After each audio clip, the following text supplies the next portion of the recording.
Hello दोस्तों, मैं रेखा आपके अपने चैनल कॉमर्स फर्स्ट ग्रेड में आपका स्वागत करती हूँ।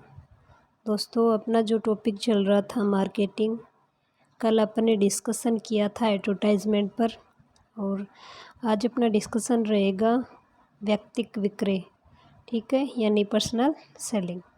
तो व्यक्तिक विक्रय क्या होता है भाई? व्यक्तिक विक्रय को अगर सामान्य अर्थ में देखें तो इसका मतलब होता है कि एक जो सेलर होता है या जो मार्केटर होता है वो अपनी वस्तुओं को सेल करने के लिए डायरेक्ट जो कस्टमर होता है उससे संपर्क स्थापित करता है, यानी डायरेक्ट उससे मिलता है, उसको सेलिंग करता है, ठीक है। तो वो उसके सामने अपने जो प्रोडक्ट हैं उनका प्रस्तुतिकरण करता है, एक तरीके से उसके बारे में उन्हें डिटेल से बताता है। तो वो आपका कहलाता है पर्सनल सेलिंग। तो चलिए शुरू करते हैं। व्यक्तिक विक्रय में बिक्री के उद्देश्य से एक या एक से अधिक, यानी कि देखिए जो व्यक्तिक विक्रय उसका उद्देश्य क्या है? बिक्री को बढ़ाना, ठीक है। तो एक से अधिक संभावित ग्राहकों से बातचीत के रूप में संदेश का मौखिक प्रस्तुतिकरण समाहित होता है, यानी कि जो ग्राहक होते हैं संभावित ग्राहक, उनके रूप में एक तरीके से ये क्या होता है? मौखिक प्रस्तुतिकरण होता है, ठीक है। यह संप्रेषण का व्यक्तिक स्वरूप है। जैसे कल अपन ने पढ़ा था, एडवर्टाइजमेंट के बारे में पढ़ रहे थे, वो कैसा स्वरूप था? वो अव्यक्तिक था। क्यों? क्योंकि उसमें व्यक्ति सीधा कस्टमर के संपर्क में नहीं आता है, वो इनडायरेक्टली आता है। और जबकि इसमें क्या होता है, जो पर्सनल सेलिंग होती है इसमें डायरेक्ट जो मार्केटर होता है वो डायरेक्ट कस्टमर के संपर्क में आता है, उससे बातचीत करता है, उससे प्रोडक्ट के बारे में बताता है और उससे सप्लाई करता है और पेमेंट लेता है। तो ये सारी की सारी चीज़ें जो होती हैं वो डायरेक्ट कस्टमर और जो मार्केटर होता है उनके मध्य में होती हैं, इसलिए इसको क्या कहते हैं? व्यक्तिक स्वरूप कहा जाता है, ठीक है। ये कंपनियां बिक्री के उद्देश्य से संभावित ग्राहकों से संपर्क के लिए, यानी बिक्री को बढ़ाने के लिए ये कार्य करती हैं। तो उत्पाद के संबंध में जागरूकता पैदा करने के लिए और उत्पाद के बारे में भाई कि अगर किसी को पता नहीं है तो जागरूक करने के लिए ये माध्यम अपनाया जाता है, तथा उत्पाद की पसंद विकसित करने के लिए विक्रेताओं की नियुक्ति करती है। और उत्पाद की जो पसंद विकसित करने के लिए कस्टमर को पसंद आ जाए उसके लिए विक्रेताओं की क्या की जाती है? नियुक्ति की जाती है। और इन विक्रेताओं का एक ही कार्य होता है कि ये प्रोडक्ट को कस्टमर के समक्ष लेके जाएंगे, उसके बारे में उन्हें बताएंगे, जागरूक करेंगे और उन्हें खरीदने के लिए क्या करेंगे? आकर्षित करेंगे या उन्हें मनाएंगे, ठीक है। व्यक्तिक विक्रय की विशेषताएं क्या क्या होती हैं? जैसे आप लोगों ने देखा होगा गांव वगैरह में जो लोग गांव से जुड़े हुए उनको ये चीज़ पता है कि जो कभी कभी क्या होता है कि कुछ बेचने वाले आते हैं अपने गली मोहल्लों में और वो अपने को क्या है कि सामान बेच के भी जाते हैं, अपने को उस प्रोडक्ट के बारे में फुल डिटेल बताते हैं, उसका उपयोग बताते हैं और काफ़ी बड़े बड़े प्रोडक्ट भी लेके आते हैं, जैसे मशीन वगैरह, कपड़े वगैरह। तो वो क्या है कि फिर उनको सेल करके जाते हैं, जिससे कस्टमर के साथ उनका डायरेक्ट लिंक रहता है। तो इसकी जो विशेषताएं होती है वो क्या क्या? व्यक्तिक स्वरूप होता है, ये तो अपन ने देख लिया कि क्योंकि व्यक्ति के संपर्क में रहता है, जो विक्रेता होता है वो क्रेता के आमने सामने दोनों एक दूसरे से बातचीत करते हैं, प्रत्यक्ष रूप से एक दूसरे के सामने होते हैं, तो इसलिए ये क्या हो गया? व्यक्तिक स्वरूप। व्यक्तिक विक्रय में विक्रेता क्रेता में आमने सामने बातचीत होती है, यानी कि जो व्यक्तिक विक्रय है उसमें विक्रेता और जो क्रेता है वो दोनों क्या करते हैं? आमने सामने बातचीत करते हैं, ठीक है। इससे और क्या क्या फ़ायदा होता है? संबंधों का विकास होता है। कैसे? क्योंकि वो एक दूसरे से मिलते हैं, एक दूसरे को समझते हैं, एक दूसरे को बातें अपनी जो प्रोडक्ट के बारे में सेलर है वो सारी जानकारी कस्टमर को देता है, कस्टमर के सामने जो समस्याएं हैं वो सेलर को बताता है। तो इससे क्या है कि उनके जो संबंध हैं वो ज़्यादा विकसित होते हैं। फिर वो कस्टमर एक बार अगर संतुष्ट हो जाता है उस सेलर से तो वो क्या करेगा कि बार बार उसी से क्या प्रोडक्ट खरीदने के लिए आतुर रहेगा, उसी को बुलाएगा, उसी से वो क्या करेगा? प्रोडक्ट खरीदेगा। क्योंकि उसको क्या है कि विश्वास हो जाता है। विश्वास क्यों हो जाता है? क्योंकि वो उसके साथ डायरेक्ट कम्युनिकेशन कर रहा है, डायरेक्ट उससे बातचीत कर रहा है। डायरेक्ट बातचीत करने का बहुत ज़्यादा फ़र्क पड़ता है। एक तो अपन इनडायरेक्टली जैसे टीवी पे ऐड वगैरह देखते हैं, फिर क्योंकि अपने सामने बहुत सारे क्वेश्चंस होते हैं, बहुत सारे असमंजस्य की स्थितियाँ बनी रहती हैं, तो फिर वहाँ उनका कोई समाधान करने वाला नहीं होता है। जबकि जो पर्सनल सेलिंग होती है उसमें ये नहीं होता, इसमें फ़ायदा होता है क्योंकि वो डायरेक्ट अपनी समस्या बता सकता है और डायरेक्ट वो उससे बातचीत कर सकता है, प्रत्यक्ष रूप से वो उससे बातचीत कर सकता है, ठीक है। तो ये हो जाएगा इसका दूसरा विशेषता। अब देखिए इसके लाभ के बारे में बात करते हैं कि किसको कितना क्या लाभ होता है। तो इसमें क्या होती है, लोचपूर्णता। व्यक्ति के विक्रय में बड़ी सीमा तक लोच होती है। विक्रय का प्रस्तुतिकरण एक एक ग्राहक की आवश्यकता अनुसार समायोजित किया जाता है। लोच कैसे होती है कि भाई इसमें ये नहीं है कि एक जो प्रोडक्ट है वो सेलर लेके आ गया और वो ज़बरदस्ती उसके ऊपर थोप रहा है कि आपको ख़रीदना पड़ेगा, आपको लेना पड़ेगा, ऐसा नहीं है।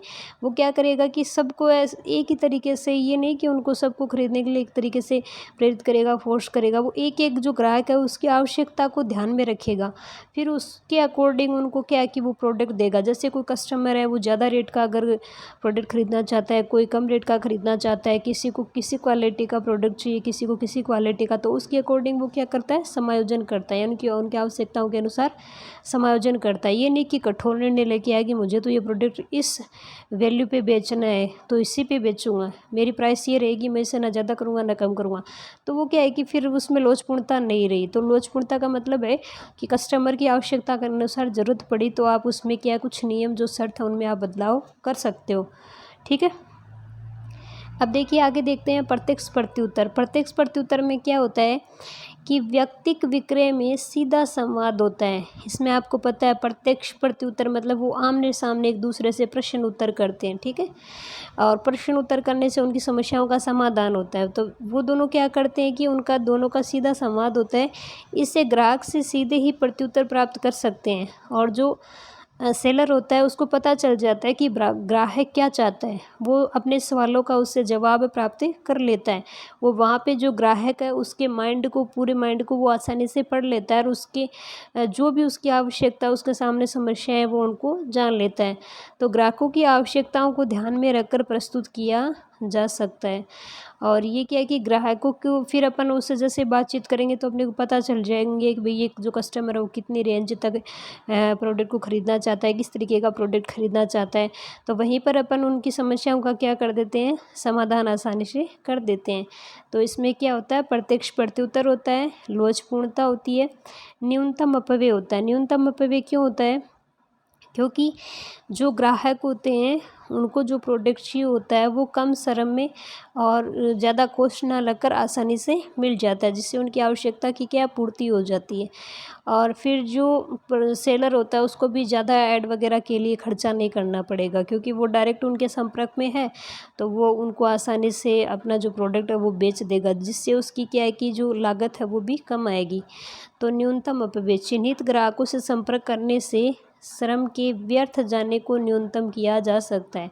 अब उनको पता है कि भाई मेरे ये कस्टमर है, मुझे इन कस्टमर को सप्लाई करनी है, तो इससे क्या है कि जो मार्केटर या सेलर होता है उसकी जो लागत आती है वो न्यून आती है, यानी कम लागत आती है। अब बात करते हैं जो पर्सनल सेलिंग होती है उसकी भूमिका, क्या क्या भूमिका होती है। तो व्यवसाय के लिए इसका क्या महत्व है, अलग अलग के लिए अलग अलग महत्व है। व्यवसाय को ये क्या फ़ायदा पहुंचाता है, अगर एक व्यवसायी पर्सनल सेलिंग करवा रहा है तो इससे उसको क्या फ़ायदा हुआ, ग्राहक को क्या फ़ायदा हुआ, समाज को क्या फ़ायदा हुआ। तो अलग अलग जो क्षेत्र के जो लोग हैं उनको किस किस तरीके से क्या क्या फ़ायदा हुआ उसके बारे में बात करेंगे। तो सबसे पहले बात करते हैं, अगर पर्सनल सेलिंग किसी बिजनेस में हो रही है तो उसमें व्यवसाय के लिए इसका क्या महत्व है। तो किसी भी फर्म के उत्पाद की मांग पैदा करने एवं उसकी बिक्री बढ़ाने का व्यक्तिक विक्रय एक सशक्त माध्यम है। भाई फर्म के जो उत्पाद है उनकी मांग पैदा करने के लिए, कि कोई भी फर्म है वो ये चाहती है कि मेरे प्रोडक्ट की ज़्यादा से ज़्यादा डिमांड हो, तो उस डिमांड को पूरा करने के लिए और बिक्री बढ़ाने के लिए, क्योंकि इनका मेन जो टारगेट होता है वो सेलिंग बढ़ाना ही होता है। सेलिंग बढ़ा के ज़्यादा से ज़्यादा क्या होता है, अपने प्रोडक्ट को बेचना और उससे लाभ कमाना। तो बिक्री बढ़ाने का व्यक्तिक विक्रय एक सशक्त माध्यम है। अगर बिक्री बढ़ानी है और अपने फर्म के उत्पादों की अगर डिमांड पैदा करनी है तो इसके लिए सबसे जो बढ़िया माध्यम होगा वो क्या होगा, पर्सनल सेलिंग होगा। संवर्धन की प्रभावी पद्धति, संवर्धन की प्रभावी पद्धति में क्या है, यह संभावित ग्राहकों को उत्पाद के गुण, यानी कि संवर्धन की प्रभावी पद्धति में संवर्धन मतलब है कि विक्रय को बढ़ाने के लिए, ज़्यादा से ज़्यादा प्रचार प्रसार करने के लिए, तो ये संभावित ग्राहकों को उत्पाद के गुण बताकर प्रभावित करता है, क्योंकि वो उत्पाद के सारे जो भी उसमें क्वालिटीज़ है वो उनको क्या है कि कस्टमर को बताएगा, और जैसे वो बताएगा तो इससे क्या है कि उसकी बिक्री ज़्यादा से ज़्यादा बढ़ेगी। ठीक है, तो संवर्धन की प्रभावी पद्धति है, ये कौन सी है, पर्सनल सेलिंग लोचपूर्ण तकनीक है, क्योंकि इसमें कभी भी और कस्टमर की आवश्यकता के अनुसार, इच्छा के अनुसार परिवर्तन किया जा सकता है। ठीक है, तो परिवर्तन की अन्य तकनीक की तुलना में व्यक्तिगत विक्रय अधिक लोचपूर्ण है। अन्य जो तकनीक है वो इतनी लोचपूर्ण नहीं है जितनी कि पर्सनल सेलिंग है। भाई जैसे ऐड एक बार कर दिया, मूल्य डिसाइड कर दिया, तो दोबारा उसमें चेंजमेंट नहीं हो सकता, कम संभावना होती है। आप 0.1% मान सकते हो कि भाई उसमें संभावना, लेकिन नहीं होता। एक बार अगर ऐड आ गया, हाँ दोबारा अगर वो उसको दोबारा करवाते तब उसमें चेंजमेंट कर सकते हैं, लेकिन एक बार अगर ऐड कर दिया तो उसमें संभावना नहीं है कि उसमें मूल्य में, प्राइस में, उस प्रोडक्ट में कुछ चेंजमेंट हो जाए। जबकि व्यक्तिगत विक्रय में क्या होता है कि इसमें आसानी से परिवर्तन किया जा सकता है। इसके कारण व्यवसायिक क्रय की अलग अलग स्थितियों में अलग अलग तरह के प्रस्ताव रख सकता है, और जो व्यवसायी होता है वो क्रय के लिए अलग अलग स्थितियों में अलग अलग तरीके के प्रस्ताव रख सकते हैं। ठीक है, जैसी स्थिति उसके सामने होगी उस स्थिति के अनुसार वो अपना प्रस्ताव रख सकता है। तो इसलिए ये क्या होती है, एक लोचपूर्ण तकनीक होती है। श्रम का न्यूनतम अपव्यय होता है, और इससे क्या होता है कि क्योंकि जो संभावित ग्राहक होते हैं उन तक प्रोडक्ट पहुंचाना होता है, तो उनसे सीधा कम्युनिकेशन, सीधा संपर्क होता है। तो सीधा संपर्क होने के कारण जो सेलर होता है उसको इतने ज़्यादा श्रम पे व्यय नहीं करना पड़ता, वो आसानी से अपने कस्टमर की डिमांड के अकॉर्डिंग उन्हें सप्लाई कर देता है। तो व्यक्तिगत विक्रय में बिक्री प्रवर्तन की अन्य तकनीकों की तुलना में श्रम के व्यर्थ जाने की संभावना न्यूनतम होती है। अन्य जो तकनीक है परिवर्तन की, उनमें हो सकता है ज़्यादा श्रम लगता हो, लेकिन इसमें क्या है कि जो श्रम होता है उसमें क्या है कि व्यर्थ की जो खर्चे हैं ना वो नहीं होते हैं, व्यर्थ की लागत नहीं लगती है। इससे व्यवसाय की बिक्री के प्रयत्नों में मितव्ययता आती है, और इससे जो सेलर होता है या जो व्यवसायी होता है उसकी जो बिक्री है उसके प्रयत्नों में क्या आती है, मितव्ययता आती है। यानी कम खर्च पे वो अपने प्रोडक्ट को आसानी से बेच सकता है और ज़्यादा से ज़्यादा कस्टमर बढ़ा सकता है, और इससे क्या होता है कि ग्राहक को वो प्रेरित करता है। व्यक्तिगत विक्रय ग्राहकों को नए उत्पाद खरीदने के लिए प्रेरित करता है, क्योंकि वो जाता है, उसके बारे में बताता है, गली मोहल्लों में वो बार बार उन लोगों से संपर्क स्थापित करता है। तो इससे क्या होता है कि वो जो अपना प्रोडक्ट है, नया प्रोडक्ट उसने लॉन्च किया है, उसको खरीदने के लिए वो ग्राहकों को आसानी से प्रेरित कर सकता है। इससे वह अपनी आवश्यकता की पूर्ति और अच्छे ढंग से कर सकता है, जिससे कि इससे वो क्या करेगा, अपनी आवश्यकता की पूर्ति है वो अच्छे ढंग से कर सकता है तथा अपने जीवन स्तर को और ऊंचा उठा सकता है। और जो अपना जीवन स्तर है इसको क्या कर सकता है, ज़्यादा ऊंचा उठा सकता है, क्योंकि ग्राहक को जैसे ही किसी प्रोडक्ट को खरीदने के लिए आकर्षित किया या उसको प्रेरित किया तो वो क्या करेगा, उस प्रोडक्ट को खरीदेगा। खरीदने से उसकी आवश्यकता की पूर्ति होगी, आवश्यकता की जैसे ही पूर्ति होगी तो उसका जीवन स्तर क्या होगा, ऊंचा उठेगा। ठीक है, उसके जीवन स्तर में क्या होगा, सुधार होगा। ठीक है, तो यहाँ तक तो मेरे हिसाब से आपको कोई दिक्कत नहीं है, क्योंकि जो पर्सनल सेलिंग है वो एक बहुत ही आसान और एक सामान्य सा टॉपिक है। तो इससे क्या है कि इतना समझने में ज़्यादा वो दिमाग लगाने वाली ज़रूरत नहीं, ये अपन व्यवहार में भी देखते रहते हैं ये चीज़ें, क्योंकि जैसे वस्तुएं खरीदना है, बेचना है, ये चलता रहता है, डेली रूटीन का सा एक काम ही होता है, ये तो अपने को पता है। उससे रिलेटेड करके अपन आसानी से इसको तैयार कर सकते हैं। फिर आता है इसका 5वां स्थायी संबंध। स्थायी संबंध का मतलब है कि जैसे जो सेलर होता है और जो कस्टमर होता है वो वस्तुओं का क्या करते हैं, आपस में लेन देन, जैसे सेलिंग करते, वो सेलिंग करता है, सेलर सेलिंग करता है और कस्टमर उसको परचेज करता है, तो उनके बीच में एक माध्यम बन जाता है, जिससे उनके जो संबंध है वो क्या है, विकसित हो जाते हैं।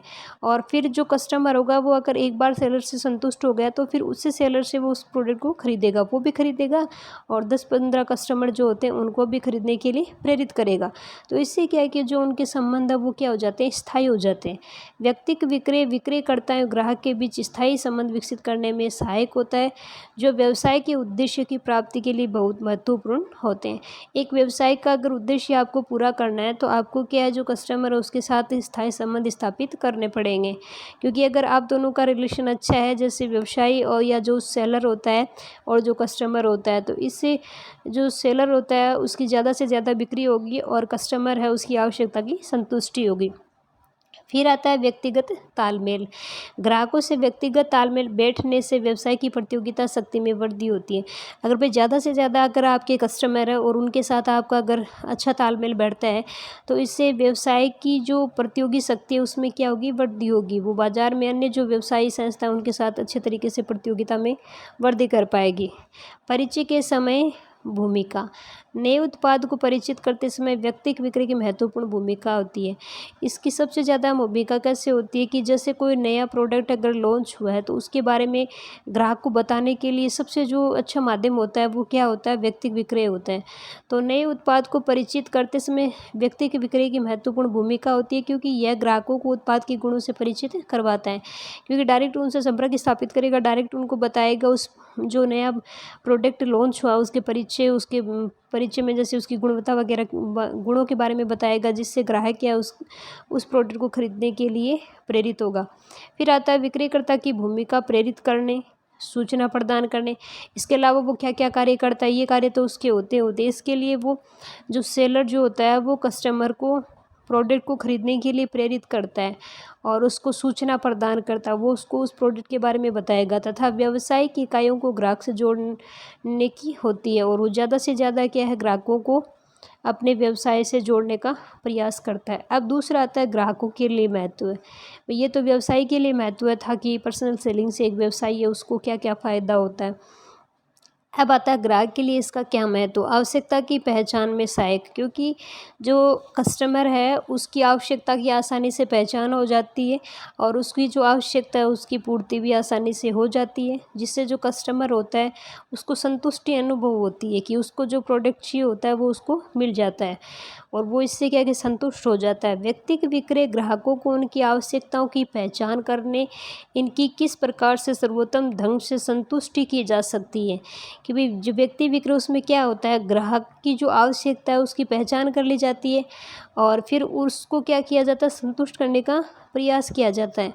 तो इससे क्या है कि कस्टमर को उसकी जो आवश्यकता की वस्तु वो आसानी से मिल जाती है और इसके अलावा उसको उस प्रोडक्ट के बारे में क्या प्राप्त होता है, ज्ञान भी प्राप्त होता है, क्योंकि सेलर उसके बारे में उसे सारी जानकारी, संपूर्ण जानकारी बताता है।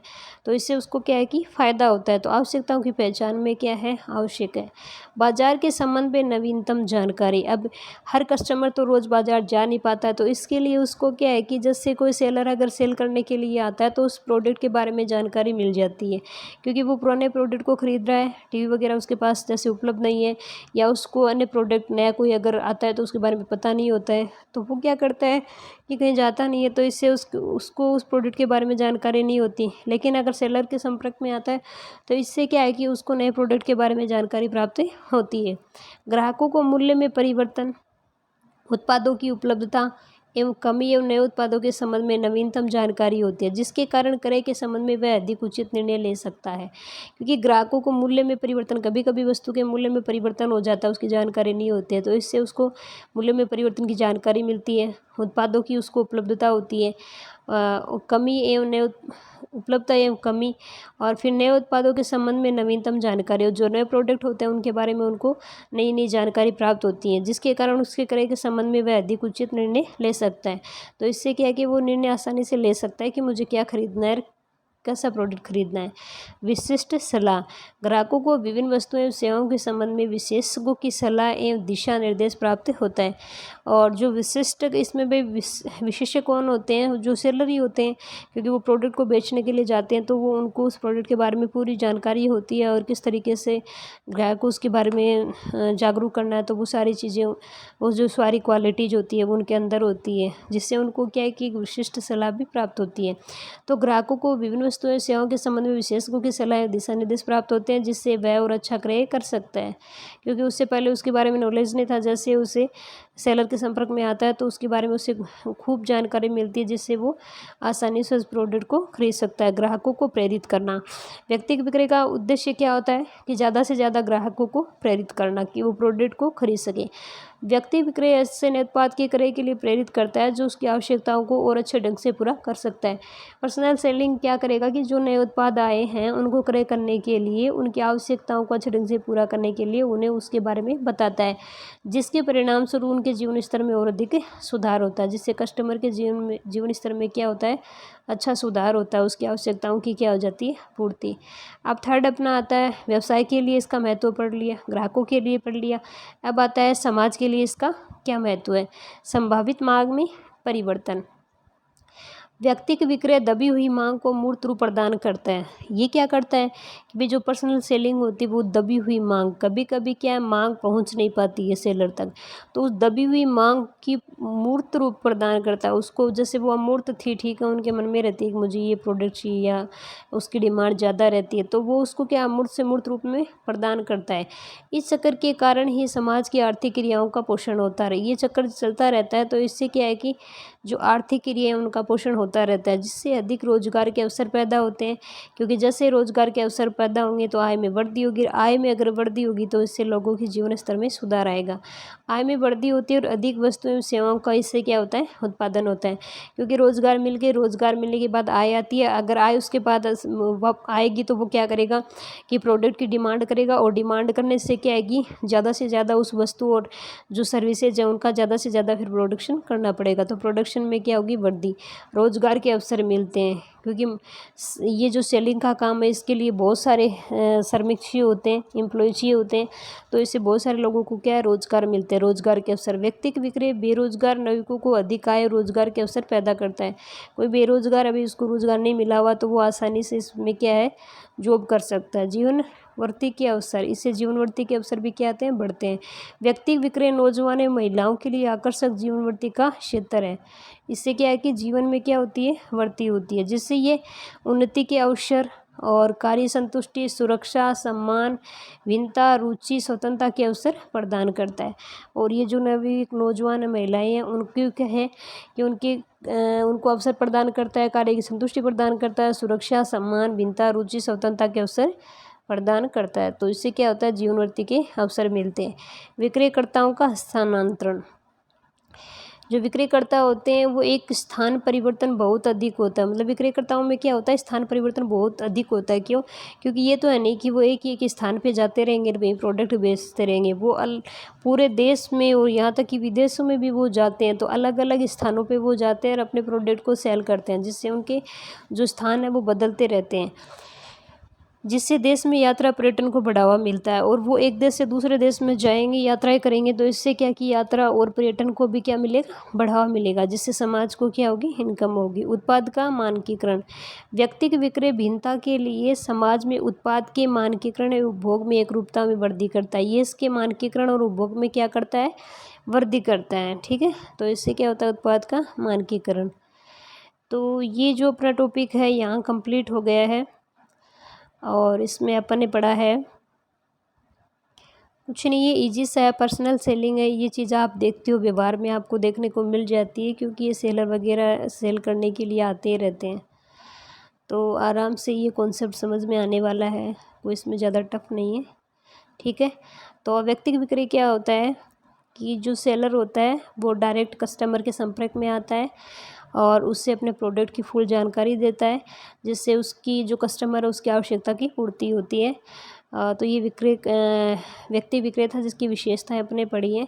विशेषताओं में व्यक्तिगत स्वरूप आ गया, संबंधों का विकास आ गया, और फिर व्यक्ति विक्रय के लाभ पढ़े थे। लोचपूर्णता होती है इसमें, प्रत्यक्ष प्रत्युत्तर होता है, न्यूनतम अपव्यय होता है। फिर इसकी भूमिका के बारे में बात की, तो व्यवसाय के लिए इसका अलग महत्व होता है। व्यवसाय में क्या क्या होता है, संवर्धन की प्रभावी पद्धति और लोचपूर्ण तकनीकी, श्रम का न्यूनतम अपव्यय, ग्राहकों को प्रेरित करना, और उसके अलावा स्थायी संबंध स्थापित होते हैं, व्यक्तिगत तालमेल होता है, परिचय के समय भूमिका, और इसके अलावा भी ग्राहकों को वो क्या करता है, प्रेरित करता है, सूचना प्रदान करता है, ग्राहकों को जोड़ता है, और ग्राहकों के लिए क्या है कि आवश्यकताओं की पहचान में सहायक होता है, बाजार के संबंध में नवीनतम जानकारी देता है, और विशेष सलाह भी उन्हें मिलती है, ग्राहकों को प्रेरित करता है। समाज के लिए क्या महत्व है, समाज के लिए संभावित मांग में परिवर्तन होता है, रोजगार के अवसर पैदा होते हैं, जीवन वृत्ति के अवसर मिलते हैं, विक्रेताओं का स्थानांतरण होता है, और उत्पाद का मानकीकरण होता है। तो ये जो टॉपिक है अपना यहाँ कंप्लीट हो गया है। और इसके बाद जो अपना टॉपिक आ रहा है नेक्स्ट, वो आ रहा है विक्रय संवर्धन। विक्रय संवर्धन का मतलब क्या होता है, यानी कि जो सेलिंग है उसको बढ़ाना, ज़्यादा से ज़्यादा बढ़ाना। ठीक है, यानी इसको बोल सकते हैं सेल्स प्रमोशन। सेल्स प्रमोशन का मतलब होता है कि सेलिंग को ज़्यादा से ज़्यादा बढ़ाना। तो देखिए कहा कि विक्रय संवर्धन से तात्पर्य लघु अवधि प्रेरणाओं से है। मतलब कि क्या है, लघु, लघु यानी छोटी, छोटी अवधि की प्रेरणाओं से है। मतलब थोड़े समय के लिए आप कस्टमर को क्या कर रहे हो, प्रेरित कर रहे हो, जिससे आपकी विक्रय में क्या हो रही है, वृद्धि।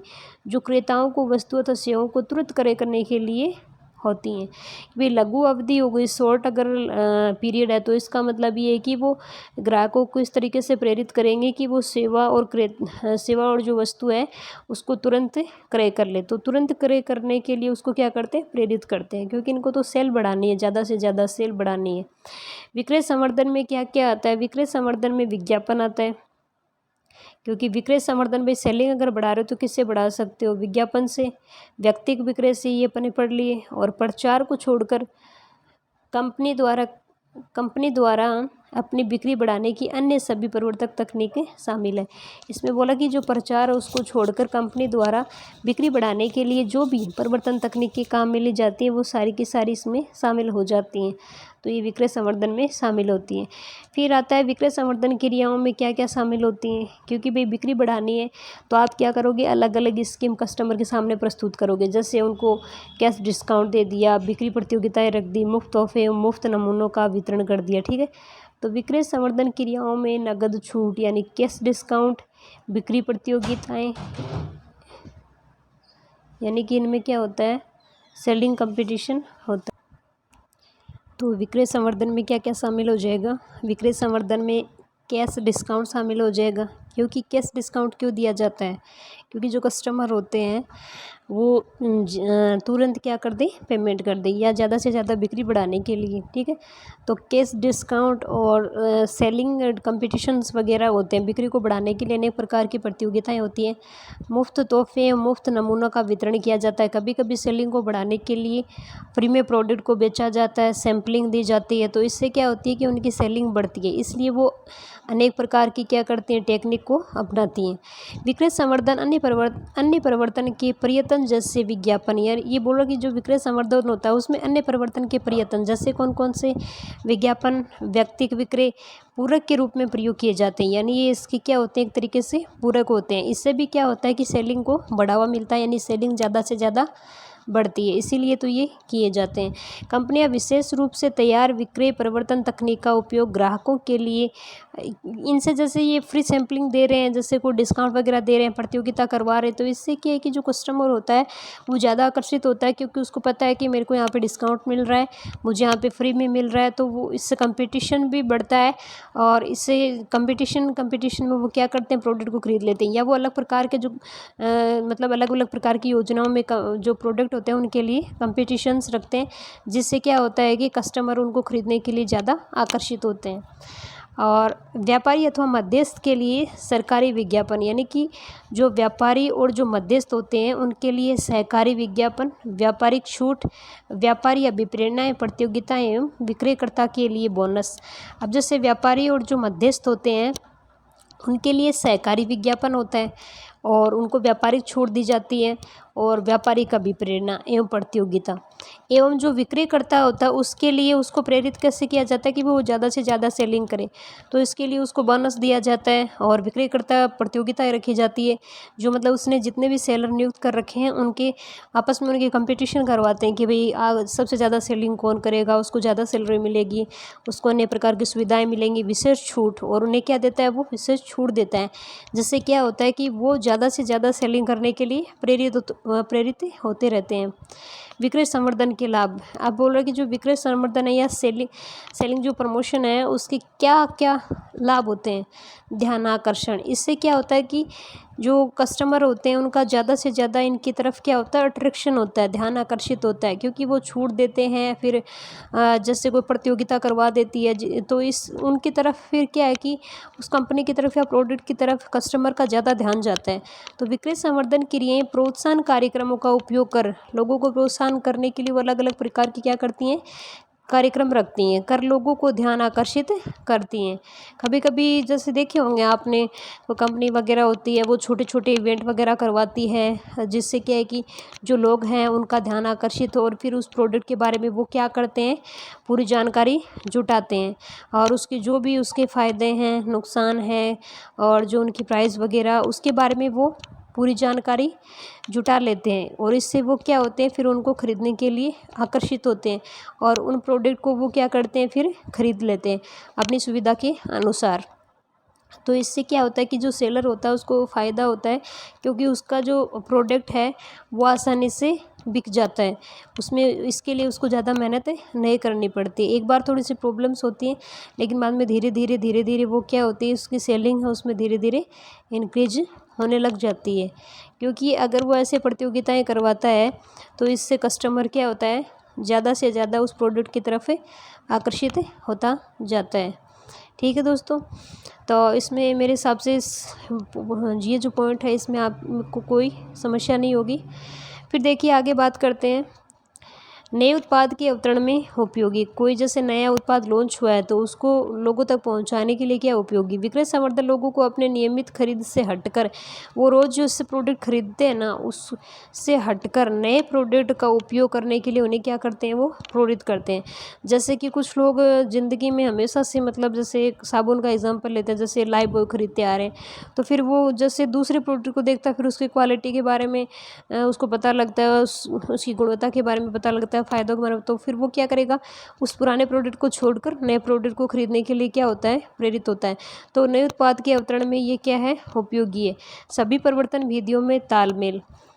सभी जो परिवर्तन विधियों में तालमेल कैसे होता है, विक्रय परिवर्तन क्रियाओं को इस प्रकार संवारा जाता है, यानी विक्रय परिवर्तन की जो क्रियाएं उनको इस प्रकार से संवारा जाता है कि ये फर्म के अन्य परिवर्तन कार्यों को प्रभाव उत्पादक में वृद्धि करे, कि इससे जो परिवर्तन के जो अन्य कार्य हैं उनमें ज़्यादा से ज़्यादा वृद्धि हो सके। फिर आता है विक्रय संवर्धन की सीमाएं। अब इसकी सीमाएं भी होती है, लिमिटेशंस होती हैं, वो क्या होती हैं, पढ़ते हैं। संकट का सूचक। यदि फर्म बार बार विक्रय संवर्धन का सहारा लेती है तो ऐसा प्रतीत होता है कि फर्म अपनी बिक्री का प्रबंधन भली भांति नहीं कर पा रही है, या फिर इसके उत्पाद को कोई खरीदना ही नहीं चाहता है। यदि वो मतलब बार बार अगर वो सेलिंग प्रमोशन कर रही है, बार बार छूट दे रही है, बार बार वो फ्री अपने प्रोडक्ट को बेच रही है, तो इससे क्या है कि कस्टमर जो है उनके दिमाग में एक नकारात्मक छवि जाती है। क्यों जाती है, तो इसलिए जाती है कि भाई जैसे कोई कस्टमर है वो फिर क्या सोचता है कि ये जो कंपनी है या ये जो फर्म है या ये जो व्यवसाय है, इसके जो प्रोडक्ट हैं वो कम सेल हो रहे हैं। कम सेल होने के कारण ये बार बार छूट दे रहा है, या इसके पास कोई पुराना सामान पड़ा होगा इसलिए वो उसको बाहर निकालना चाहता होगा, या फिर इसकी बिक्री नहीं हो रही होगी, कंपनी नहीं चल रही होगी। तो इससे क्या होता है कि उस फिर है ना, जो फर्म होती है उसके सामने संकट पैदा हो जाता है। तो इससे उसकी नकारात्मक छवि मार्केट में जाती है, जिससे प्रतियोगिता में भी फिर बने रहना उसके लिए क्या हो जाता है, मुश्किल होता है। उत्पाद की छवि को बिगाड़ना, और इससे क्या है कि उत्पाद की छवि पर भी बहुत प्रभाव पड़ता है, क्योंकि वो बार बार छूट देगा, बार बार फ्री में सैम्पलिंग करेगा, प्रतियोगिता करवाएगा। तो इससे फिर क्या है कि लोग ये सोचेंगे, कस्टमर ये सोचेंगे कि ये जो उत्पाद है वो अच्छी क्वालिटी का नहीं है, इसलिए ये इसको ज़्यादा मतलब इसके पास स्टोर पड़ा है, तो ये इसको ज़्यादा से ज़्यादा क्या कर रहा है, निकालने की कोशिश कर रहा है, और फिर ये शायद इसमें इतनी क्वालिटी नहीं होगी इसलिए इसको बेचना चाहता है। तो इससे क्या उत्पाद की छवि बिगड़ती है। विक्रय संवर्धन तकनीकों का प्रयोग उत्पाद की छवि को प्रभावित करता है। क्रेताओं को ऐसा लगने लगता है कि शायद उत्पाद अच्छी गुणवत्ता वाला नहीं है अथवा इसका मूल्य उचित नहीं है। तो इससे क्या होती है कि उत्पाद की छवि कस्टमर के सामने बिगड़ती है। अब आता है विक्रय जो संवर्धन है उसमें सामान्य रूप से प्रयोग आने वाली क्रियाएं। विक्रय संवर्धन में मतलब कौन कौन सी क्रियाएं ये काम में लेते हैं, तो ये चीज़ आपको पता होनी चाहिए। विक्रय संवर्धन या विक्रय को बढ़ाने के लिए कौन कौन सी चीज़ें काम में ली जाती हैं। जैसे ऑप्शन में दे दे, विक्रय संवर्धन के लिए की जाने वाली क्रियाएं हैं, छूट है, कटौती है, दोनों है, इनमें से कोई नहीं। तो अलग अलग प्रकार के क्वेश्चन अलग अलग टाइप से बना के दे सकता है, तो ये आपको पता होना चाहिए। तो छूट होती है वो क्या करती है, विक्रय संवर्धन को बढ़ाती है। ये फालतू उत्पादों को, अतिरिक्त माल को निकालने के लिए, कभी कभी क्या होता है कि प्रोडक्ट की ज़्यादा स्टोरेज किया हुआ है और वो कम बिक रहे हैं, तो उसको निकालने के लिए उसमें छूट दी जाती है। छूट देने से क्या है कि वो प्रोडक्ट ज़्यादा से ज़्यादा निकलेगा, ज़्यादा से ज़्यादा बिकेगा। विशेष मूल्य पर बेचना, ठीक है, जैसे उदाहरण दिया कि भाई जैसे कोई प्रोडक्ट है उस पर 10,000 रुपये की छूट दे दी, तो इससे क्या है कि वो प्रोडक्ट आराम से निकल जाएगा या बिक जाएगा। क्योंकि सामान्यतः माना जाता है कि कोई स्टोरेज अगर ज़्यादा पड़ी है प्रोडक्ट की तो उसे निकालने के लिए ये सेल्फ प्रमोशन का कार्य किया जा रहा है। फिर आता है कटौती। कटौती यानी डिस्काउंट, ठीक है। यह उत्पाद को सूची में दिए गए मूल्य से कम मूल्य पर बेचता है, यानी सूची में जो लिस्ट में जो वैल्यू दे रखी है ना, उससे कम मूल्य पर बेचता है। जैसे 1000 रुपये उसमें लिस्ट में दे रखे हैं, तो वो उसको क्या करेगा, 600 रुपये में बेच देगा। तो सूची में दिए गए मूल्य से कम मूल्य पर बेचता है। उदाहरण 50% तक की छूट अथवा 50+90 की छूट, मतलब वो उसका जो वैल्यू है वो बहुत नीचे डाउन में लेके आता है, जिससे क्या होता है वो प्रोडक्ट आसानी से बिक जाता है, वापसी। और कभी कभी क्या होता है, कौन सी क्रिया को अपनाता है, वापसी यानी रिटर्न। मूल्य के कुछ भाग को क्रेता को क्रय के प्रमाण प्रस्तुत करने पर लौटाना, ठीक है। मूल्य के कुछ भाग को क्रेता के क्रय के प्रमाण प्रस्तुत करने पर लौटाना, जैसे खाली रेपर। हाँ, कभी कभी क्या होता है, वो मूल्य के कुछ भाग के लिए और क्रेता है उसके लिए वो क्या करेगा, उनके सामने एक स्कीम रखेगा, जिससे वो कस्टमर होता है वो उस चीज़ का फ़ायदा लेने के लिए वो वापस है ना उस सेल को वो चीज़ लौटाता है, जैसे खाली रेपर वगैरह। जैसे कुछ प्रोडक्ट पहले बीच में जैसे आते थे कूपन वगैरह, मतलब आप एक तरीके से कूपन वगैरह मान सकते हो कि वो कंपनी को वापस लौटाने होते थे, और उसके बदले में कंपनी कुछ ना कुछ उनको फ़ायदा मतलब देती थी, ठीक है। कुछ ना कुछ प्रोडक्ट देती थी फ्री में, या कुछ अन्य सुविधाएं दे सकती थी।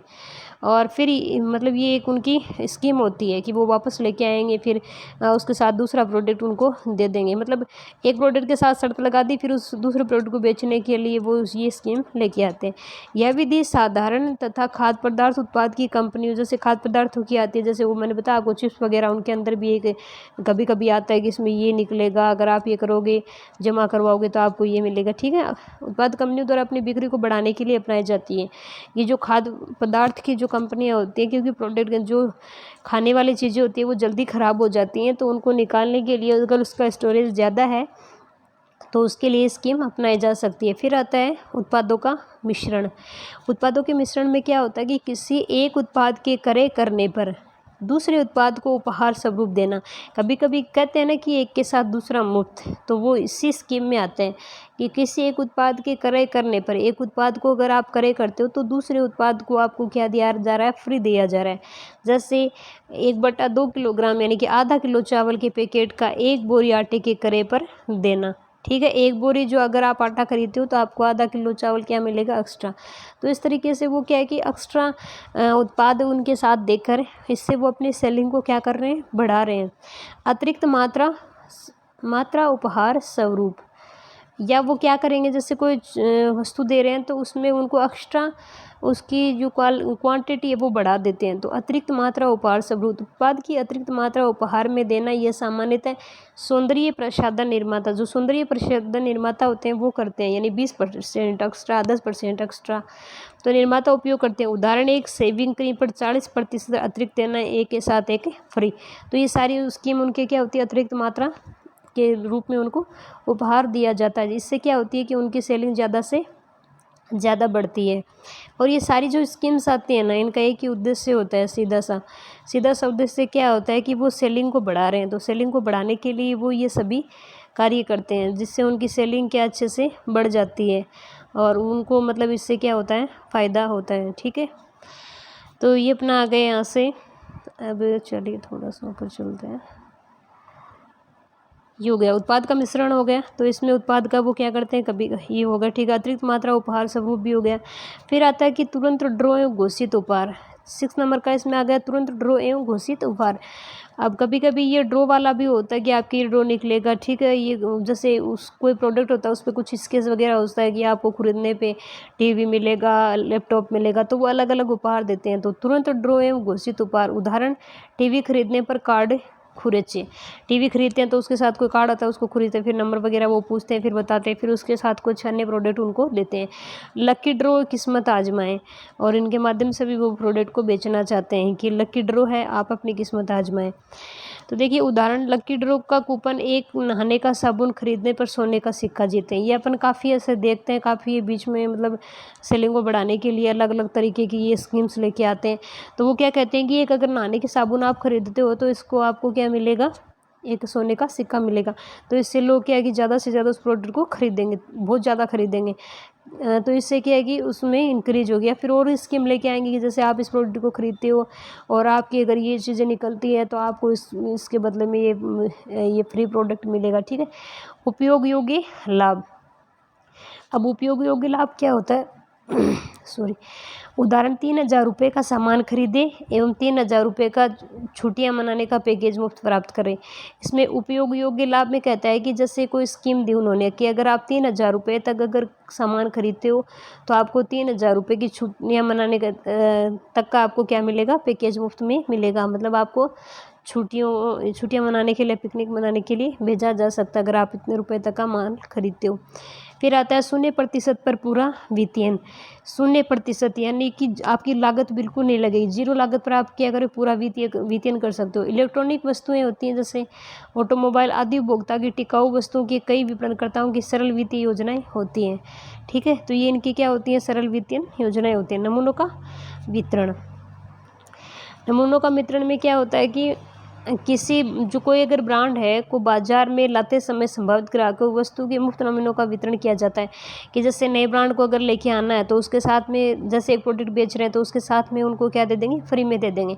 तो वस्तु के मुफ्त नमूनों का वितरण, जैसे डिटर्जेंट पाउडर अथवा टूथपेस्ट, वो प्रोडक्ट बेच रहे हैं तो उसके साथ में नया प्रोडक्ट अगर लॉन्च हुआ तो वो उनको फ्री में दे देंगे, ताकि इससे क्या है कि वो उसको उपयोग करेंगे और फिर इससे क्या है कि उनकी डिमांड उस प्रोडक्ट के प्रति ज़्यादा बढ़ जाएगी। ज़्यादा क्यों बढ़ जाएगी, क्योंकि फिर कस्टमर सोचेगा कि मुझे इससे फ़ायदा हो रहा है, मुझे के साथ फ्री मिल रहा है और इससे मेरी जो आवश्यकता उसकी भी पूर्ति हो रही है।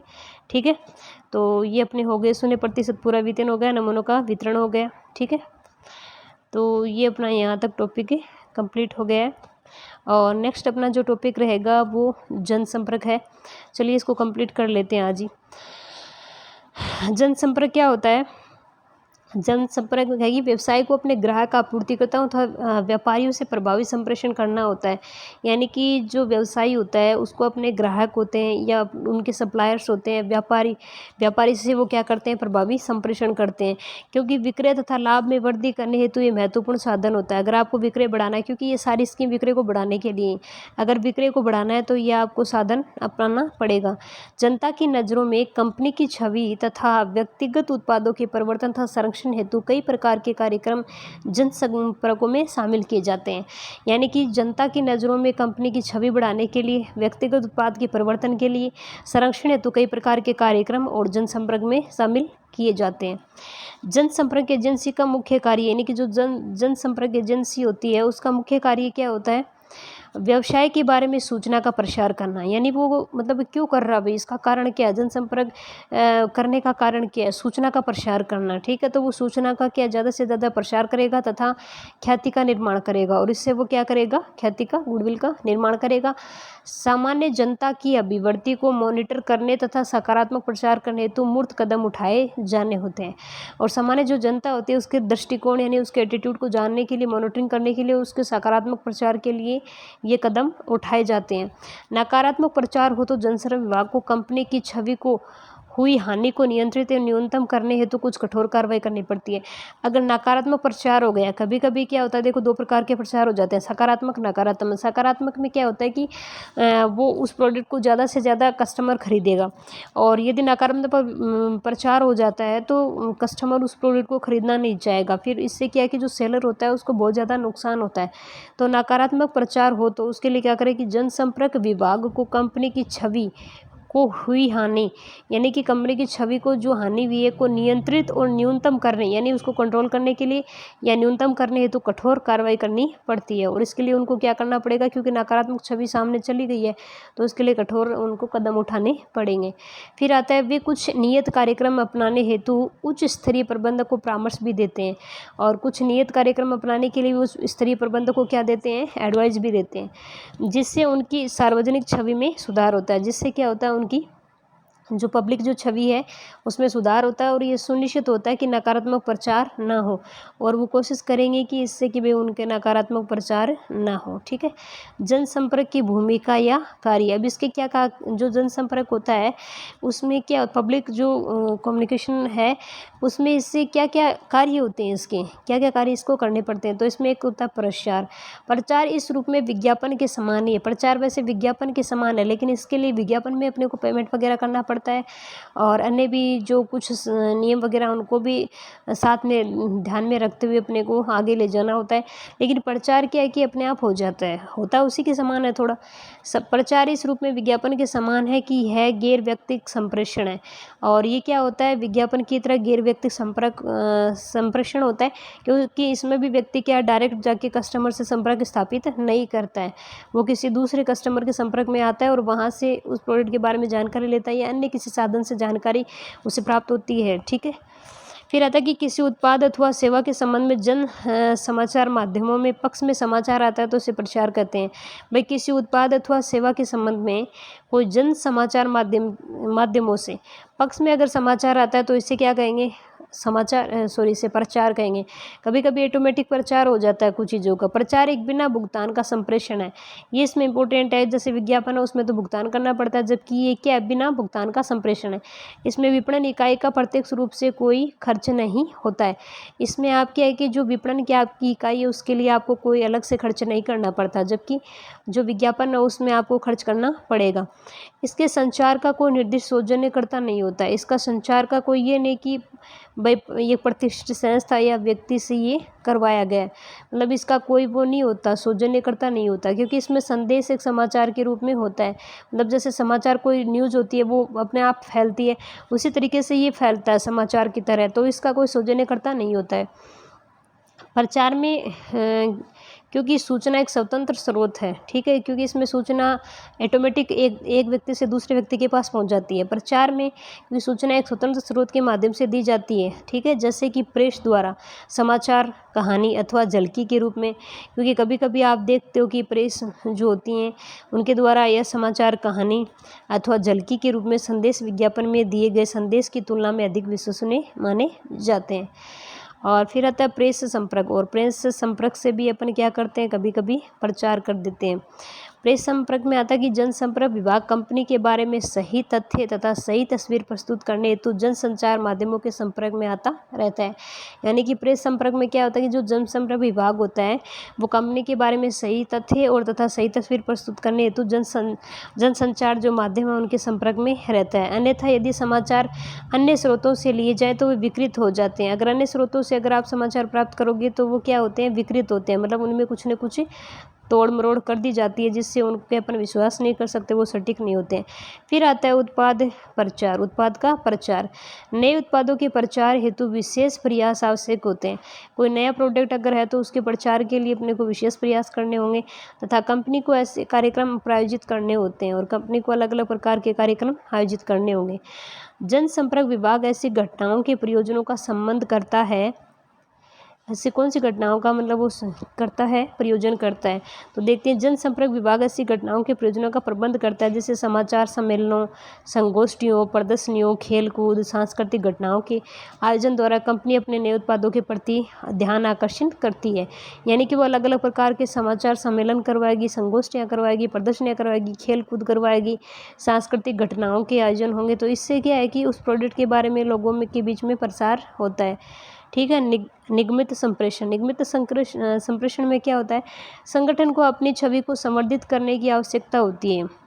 यानी संगठन होता है उसको अपनी छवि को क्या होता है, बढ़ाना होता है, तथा जनता तथा संगठन में कर्मचारियों के साथ संप्रेषण के माध्यम से वह अपनी छवि सुधार लाने का प्रयास करती है। और जनता जो संगठन में कर्मचारी हैं उनके साथ संप्रेषण के माध्यम से वो क्या करेगी, अपनी छवि में सुधार लेके आएगी। ठीक है। यह संवाददाताओं वार्षिक प्रतिवेदनों, यानी कि किस किस के माध्यम से करेगी, तो यह संवाद पत्रों से करेगी, वार्षिक प्रतिवेदनों से, विवरणिकाओं से, लेखों से, दर्ज से, सर्वे सामग्री की सहायता से किया जा सकता है। लक्षित बाजार तक अपनी पहुंच तथा प्रभाव हेतु कंपनियां इन साधनों पर विश्वास करती हैं। यानी जो लक्षित बाजार होते हैं तथा उनकी पहुंच तथा प्रभाव हेतु कंपनियां इन साधनों पर क्या करती हैं, विश्वास करती हैं। फिर आता है व्यापार संघों अथवा व्यापार मेलों की सभाओं में कंपनियों की कार्रवाई द्वारा दिए गए भाषण से कंपनी की छवि वर्धित होती है। कि जो व्यापार संघ होते हैं और व्यापार जो मेले होते हैं, सभाएं होती हैं, कंपनी के कार्यकारियों द्वारा दिए गए भाषण, कंपनी के जो कार्यकारी होते हैं वो क्या करते हैं कि भाषण देते हैं। भाषण से कंपनी की छवि में क्या होती है, बढ़ोतरी होती है। ठीक है। टीवी चैनलों के साथ इंटरव्यू, साक्षात्कार, यानी कि जो कम टीवी चैनल होते हैं उनके साथ इंटरव्यू वगैरह होते हैं, जनसंचार होता है और पूछताछ प्रत्युत्तर देना जनसंपर्क बढ़ाने का एक अच्छा तरीका होता है। भाई टीवी में क्या होता है कि जैसे किसी का इंटरव्यू लिया जा रहा है तो वो इंटरव्यू में क्या है कि अपने प्रोडक्ट के बारे में खुल के बात बताता है, मतलब सारी चीज़ें बताता है, कहाँ से क्या स्टार्ट किया, किस तरीके से किया। तो इससे क्या होता है कि उसका ऑटोमेटिक प्रचार होता रहता है। वो तो अपना इंटरव्यू दे रहा है लेकिन उसका क्या है, प्रोडक्ट उसकी कंपनी का भी प्रचार हो रहा है। तो इंटरव्यू तथा जनसंचार द्वारा पूछताछ के प्रति, यानी जनसंचार में अगर पूछताछ हो रही है, इंक्वायरी हो रही है, क्वेश्चन पूछे जा रहे हैं, तो जनसंपर्क बढ़ाने का ये क्या होता है, एक अच्छा तरीका होता है। फिर आता है लॉबी प्रचार। अभी लॉबी प्रचार क्या होता है उसके बारे में पढ़ते हैं। अच्छा, लॉबी प्रचार व्यवसाय तथा अर्थव्यवस्था से संबंधित नीतियों के बारे में संगठन को सरकारी कर्मचारियों, कंपनी के मामलों के मंत्री, उद्योग तथा वित्त से व्यवहार करना पड़ता है। यानी कि लॉबी प्रचार में कि व्यवसाय तथा अर्थव्यवस्था से संबंधित नीतियाँ, व्यवसाय है और अर्थव्यवस्था से संबंधित जो नीतियाँ के बारे में संगठन को, जो संगठन होता है उसको सरकारी कर्मचारियों और कंपनी के मामलों में मंत्री, उद्योग वित्त से व्यवहार करना पड़ता है। ठीक है, तो ये किस में आते हैं, लॉबी प्रचार में। जनसंपर्क विभाग उन विनियमों का संवर्धन, यानी कि जनसंपर्क विभाग क्या करेगा, उन विनियमों का संवर्धन अथवा विरोध करने में वास्तव में क्रियाशील होता है जो उस कंपनी संगठन को प्रभावित करते हैं। तो जनसंपर्क विभाग उन विनियमों संवर्धनों का क्या करता है, विरोध करने में क्या होता है, वास्तव में क्रियाशील रहता है। तो उस कंपनी या संगठन को वो क्या करता है, प्रभावित करता है। ठीक है, तो इससे भी क्या होता है, प्रचार होता है। तो वो क्या हो गया, लॉबी प्रचार। फिर होता है परामर्श। परामर्श में जनसंपर्क विभाग प्रबंधन को उन सामान्य मामलों में परामर्श देता है। यानी जनसंपर्क विभाग क्या करेगा, प्रबंधन को उन सामान्य मामलों में परामर्श देता है। कौन से मामलों में, जो जनता को प्रभावित करते हैं। यानी कि जनसंपर्क विभाग क्या करेगा, प्रबंधन को उन सामान्य मामलों में परामर्श देता है जिससे जनता क्या होती है, प्रभावित।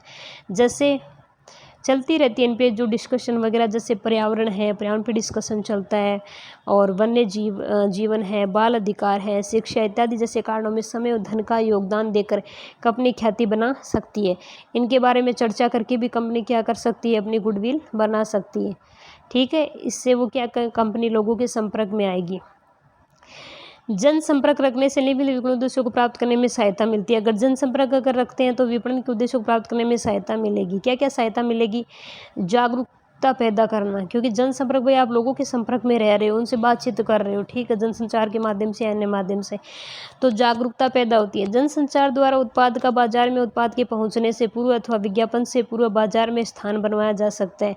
कि जैसे प्रोडक्ट, जैसे ये नहीं होते क्या, बड़ी बड़ी कंपनियां होती हैं जैसे रिलायंस की है, तो वो क्या करेंगे कि जैसे वो अपने प्रेस कॉन्फ्रेंस वगैरह रखते हैं, फिर प्रेस कॉन्फ्रेंस रख के फिर वो उस प्रोडक्ट, कुछ भी अगर नई योजना लॉन्च कर रहे हो तो उसके बारे में बताएंगे, उससे रिलेटेड अन्य सूचनाएं बताएंगे। तो वो प्रोडक्ट है वो बाजार में आने से पहले ही अपनी जगह बना लेता है, मतलब कस्टमर उसका वेट करते रहते कि कब आए ये स्कीम। ठीक है, तो जनसंचार द्वारा उत्पाद का बाजार में उत्पाद पहुंचने से पूर्व अथवा विज्ञापन से पूर्व बाजार में स्थान बनाया जा सकता है। यह लक्षित ग्राहकों को सकारात्मक रूप से प्रभावित करता है, और ये ग्राहक जो उनको क्या करता है, सकारात्मक रूप से प्रभावित करता है। विश्वास पैदा करना, और जनसंपर्क माध्यमों से उत्पाद के बारे में कोई समाचार आता है तो वह सदैव विश्वसनीय माना जाता है। जनसंचार माध्यम के उत्पाद के बारे में कोई समाचार आता है, भाई जनसंचार माध्यम से मतलब जैसे टीवी वगैरह से या अन्य कोई इंटरव्यू वगैरह से, न्यूज़ वगैरह से अगर किसी उत्पाद के बारे में कोई समाचार आता है तो वह सदैव क्या होता है, विश्वसनीय, तथा लोग उस उत्पाद पर विश्वास करते हैं। इससे लोगों में क्या, उस उत्पाद पर विश्वास बढ़ता है। विक्रय कर्मियों को प्रेरणा, और विक्रय कर्मी जो होते हैं उनको इससे क्या मिलती है, प्रेरणा। यदि उत्पाद के लॉन्च से पूर्व, यदि उत्पाद लॉन्च हुआ उससे पूर्व उसके बारे में फुटकर विक्रेताओं तथा डीलरों ने पहले ही सुन रखा हो तो विक्रय कर्मियों के लिए उनमें सौदा आसान हो जाता है। क्योंकि कोई प्रोडक्ट होता है वो बाजार में आने वाला होता है, उससे पहले ही फुटकर जो व्यापारी होते हैं, डीलर होते हैं, वो उस प्रोडक्ट के बारे में सुन लेते हैं, जिससे क्या होता है कि उनके लिए सौदा करना आसान हो जाता है। संवर्धन लागतों में क्या होती है, कमी होती है, यानी अब आपको क्या ज़्यादा प्रमोशन कॉस्ट नहीं चुकानी पड़ेगी। अच्छे जनसंपर्क बनाए रखने की लागत विज्ञापन था प्रत्यक्ष डाक से काफ़ी कम होती है। भाई अगर लोगों के साथ आपके अच्छे जनसंपर्क हैं, लोगों के आप संपर्क में रह रहे हो, आपकी कंपनी के बारे में, प्रोडक्ट के बारे में लोगों को पता रहता है, लोग आपके संपर्क में हैं, तो इससे क्या है कि लागत कम आएगी, यानी आपको विज्ञापन कम करना पड़ेगा, और प्रत्यक्ष डाक से भी काफ़ी आपकी लागतें आएगी, तो इससे आपको क्या होगा, फ़ायदा। तो ये आज अपना टॉपिक पूरा हो गया, कंप्लीट हो गया है, जिसमें अपन ने जनसंपर्क पढ़ा है। और जनसंपर्क ये जिससे है, यानी कि लोगों के संपर्क में आना, लोगों को उस प्रोडक्ट के बारे में बताना, ठीक है। उसके लिए अपन अनेक प्रकार की टेक्निक्स काम में लेते हैं, जैसे परामर्श के माध्यम से, लॉबी प्रचार के माध्यम से, और निगमित संप्रेषण के माध्यम से, उत्पाद प्रचार के माध्यम से, प्रेस संपर्क से, और अन्य जैसे प्रचार के माध्यम से। तो ये क्या है, इसके कार्य वगैरह होते हैं। और फिर जनसंपर्क के बारे में सामान्य बात कर ली। और उसके बाद में अपन ने पढ़ा था सेलिंग, पर्सनल सेलिंग अपना हो गया, सेल्स प्रमोशन हो गया। तो आज अपने 3 टॉपिक हो गए हैं, पर्सनल सेलिंग, सेल्स प्रमोशन और विज्ञापन वगैरह अपन ने लास्ट क्लास में पढ़ ही लिया था। तो अपना ये टॉपिक क्या हो गया, पूरा कंप्लीट हो गया है और इसमें कुछ भी नहीं बचा है। अब अपन नेक्स्ट जो क्लास होगी उसमें अपन नए टॉपिक से शुरुआत करेंगे और देखते हैं कौन सा टॉपिक लेके आती हूँ। एक अच्छा सा टॉपिक डिसाइड करूँगी जिसमें से ज़्यादा क्वेश्चन पूछे जाते हैं, जिससे आप लोगों को भी उससे क्या हो, रिवीजन में फ़ायदा हो। तो ये अपना चला था यहाँ से ये वीडियो, और इसमें अपन ने ये चीज़ें पढ़ ली थी सारी, औद्योगिक वस्तु का वर्गीकरण, ब्रांड वगैरह, लेबलिंग वगैरह, पैकेजिंग वगैरह, विज्ञापन, पर्सनल सेलिंग, जनसंपर्क। तो ये अपने सारे इसमें वीडियो में आ गए। ठीक है दोस्तों, तो ये अपना कंप्लीट हो गया है और नेक्स्ट अपना जो रहेगा वो टॉपिक मैं आपको बता दूँगी। अभी डिसाइड करना पड़ेगा कौन सा टॉपिक मुझे नया लेके आना है। और ये अपना पैकेजिंग पर हो गया था डिस्कशन। ठीक है दोस्तों, तो आज के लिए काफ़ी है। Thank you for watching video, like share and subscribe. Thank you.